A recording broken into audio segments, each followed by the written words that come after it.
Hello বন্ধুরা, কেমন আছে সবাই? আবার একটা নতুন ভিডিও নিয়ে চলে এসেছি। আসলে আমার বাবা মার অ্যানিভার্সারি ছিল, তাই কেক কিনতে গিয়েছিলাম। কেক কেনা হয়ে গেছে, কেকটা নিয়ে বাড়িতে চলে এসেছিলাম। কেকটা বার করছিলাম। আমার বাবা মা এইসব পছন্দ করে না, মা একটু পছন্দ করে কিন্তু বাবা পছন্দ করে না, তাও আমাদের ভালো লাগে, তাই ওরা কেকটা কাটে আমাদের জন্য।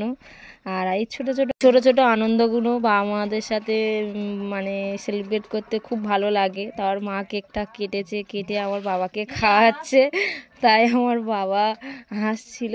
আমার বাবা এইসব পছন্দ করে না, তাও আমাদের জন্য এইগুলো আমার বাবা করছে, আর কিছুই নয়। তাই মা বাবাকে খাওয়ানোর পরে বোন কেটে তারপর আমাকে খাইয়েছে, মাকে খাইয়েছে, বাবাকে খাইয়েছে।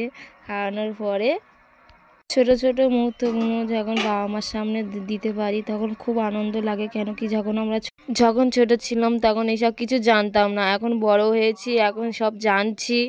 এই ছোট ছোট মুহূর্তগুলো যখন তুলে ধরছি বাবা মারাও খুব খুশি হচ্ছে, আমরাও খুব খুশি হচ্ছি। তাই ভাবলাম তোমাদের সাথেও এই ছোট ছোট মুহূর্তগুলো শেয়ার করি। কেমন লাগছে আমার ভিডিওটা জানিও। বাবা মার ফটোগুলো অ্যাড করে দিলাম, দেখো তোমরা। সাবস্ক্রাইবার করো, লাইক করো, কমেন্ট করো, কেমন হচ্ছে জানিও। আর আমার পাশে থেকো, আমার চ্যানেলটা আরও বড় করতে চাই। প্লিজ সবাই থেকো। টাটা।